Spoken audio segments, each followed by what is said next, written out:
Hi everybody, it's Miss Rachel with Bluegrass Green Source. Today I'm at Mill Creek in Lexington.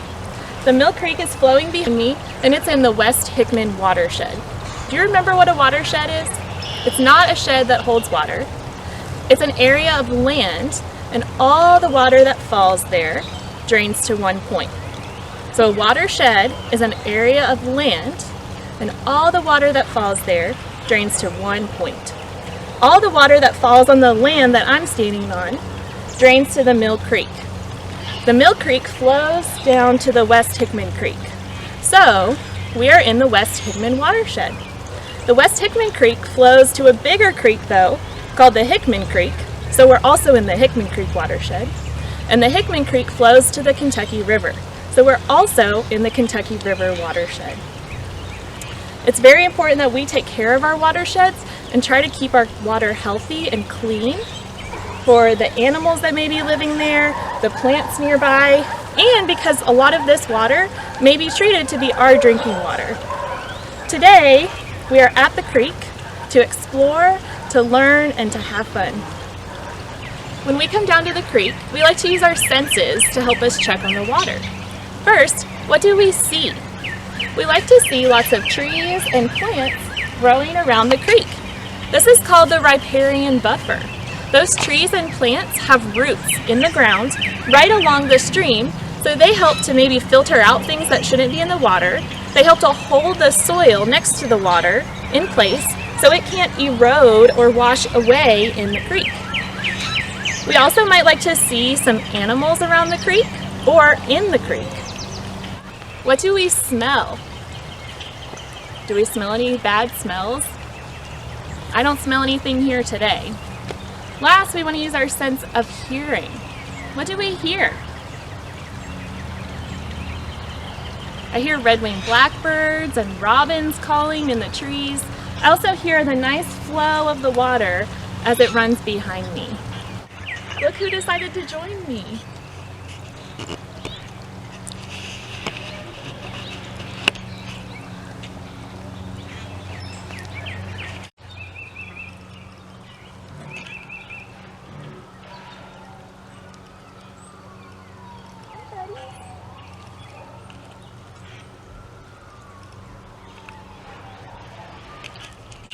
Next, we do some tests on the water in our stream.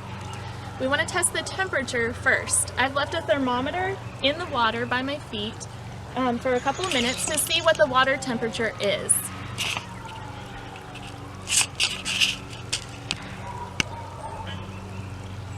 It looks like it's 12 degrees Celsius today, which is about 52 degrees Fahrenheit, which is in the healthy range.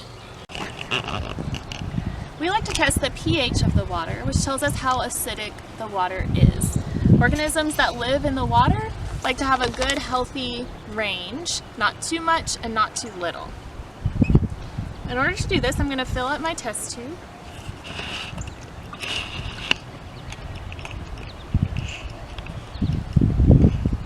And I'll add 10 drops of my indicator solution.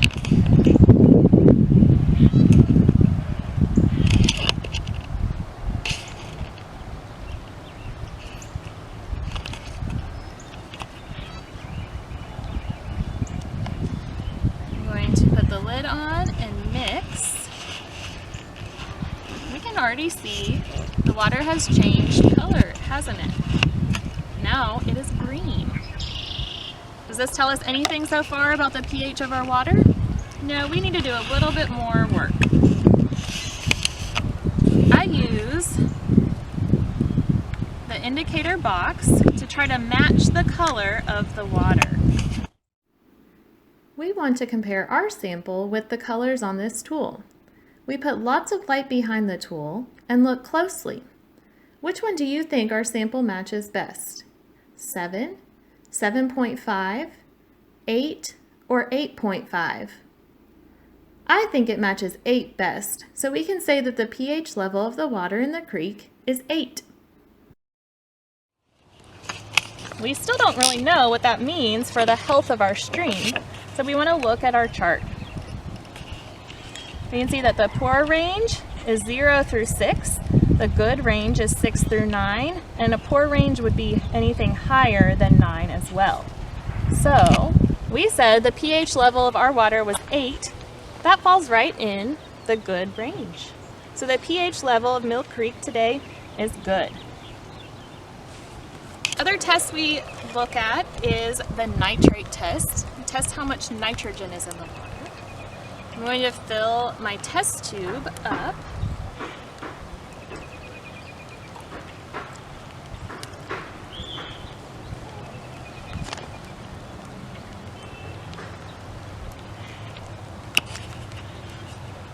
I have 2 tablets to add.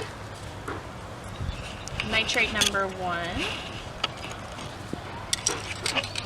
And we're going to put our lid on and mix.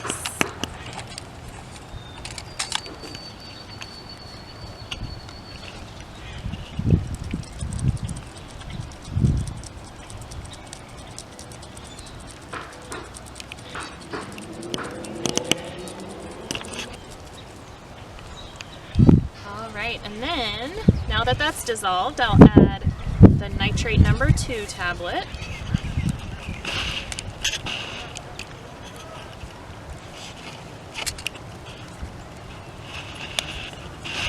Again, I'm going to put the lid on and mix until I can't see the tablet anymore.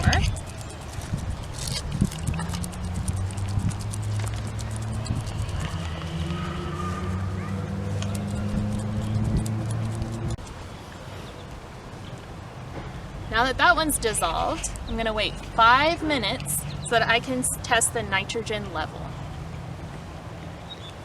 So we've waited 5 minutes for our nitrates test, or our nitrogen test, and here's what our water looks like now.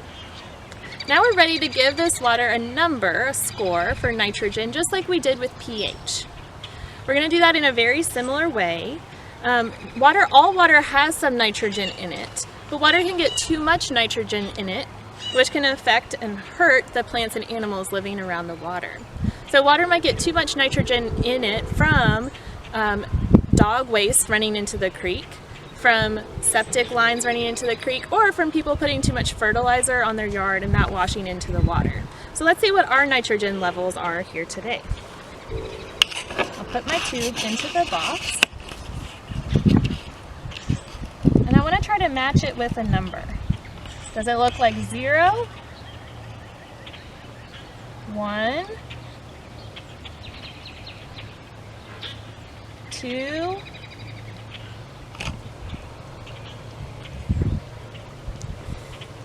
4 is getting a little too pink, so I'm going to go back to 2, and I'm going to say our nitrates are at level 2. Now, we need to see, is that good or not so good?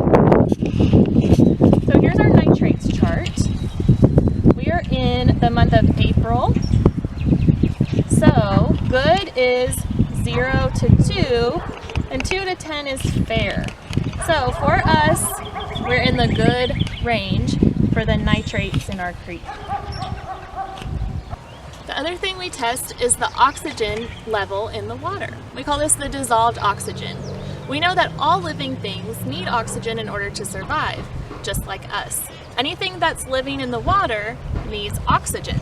So we're going to test this. I filled up my sampling jar with water from the creek, and I'm going to add 8 drops of my manganese sulfate solution to my jar.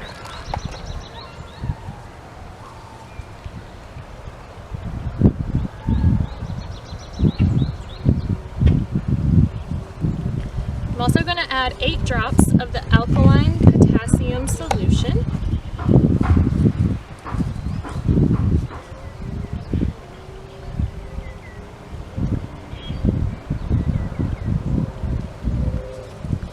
You can see some change that's happening in the jar.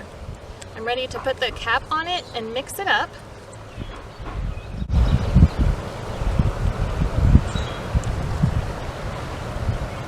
After I've added these drops, we're going to see any sediment in the water. start to settle. So any particles that are in the water are going to fall to the bottom of my jar. So we're going to let that settle for just a couple of minutes. All right, all of the precipitate has settled at the bottom. So this is all of the sediment that was in our water. We're going to add the sulfuric acid next.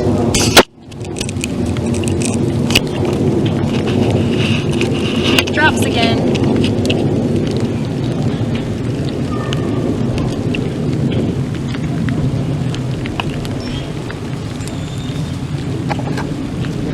I'll put the lid back on and mix until all of that precipitate at the bottom dissolves.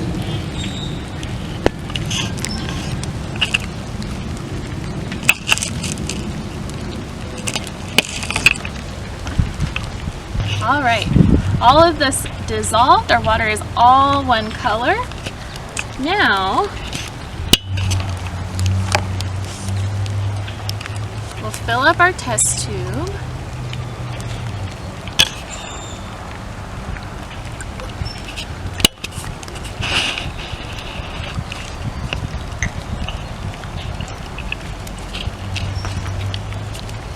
I'm going to use my titrator and fill it up with this sodium thiosulfate.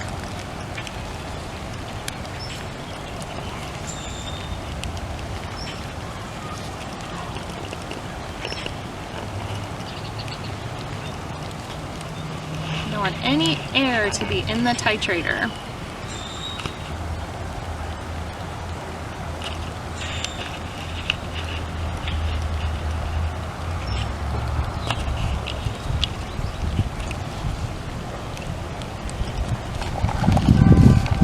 I'm going to add this to my water until it's a pale yellow color. And we can compare it with our original sample.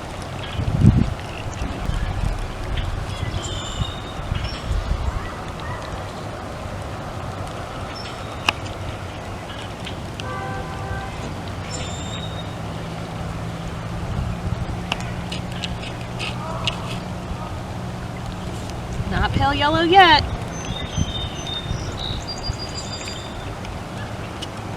It's getting there.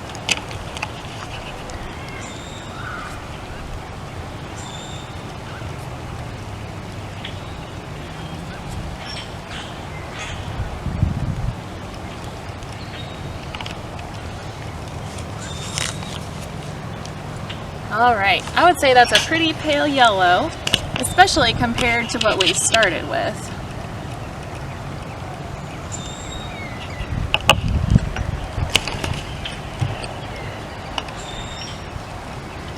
All right, I'm going to add my starch indicator to the pale yellow sample. Let's watch what happens.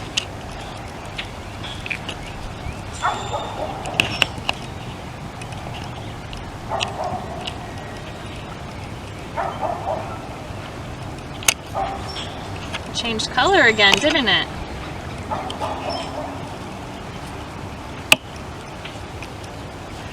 It went from pale yellow to a purple color, almost the color of grape Kool-Aid.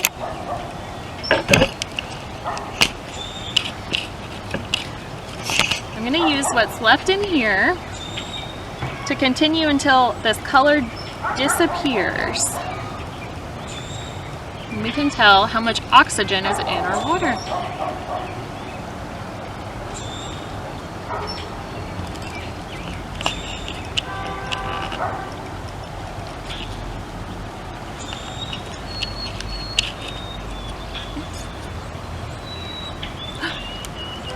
Now my water is clear. So we have finished our test. We had to add 10 parts to make our water go to clear. So we can say that the dissolved oxygen, the oxygen levels in the water are 10 parts per million, or 10 milligrams per liter. So 10 is above the poor range and the fair range. It's in the good, healthy range.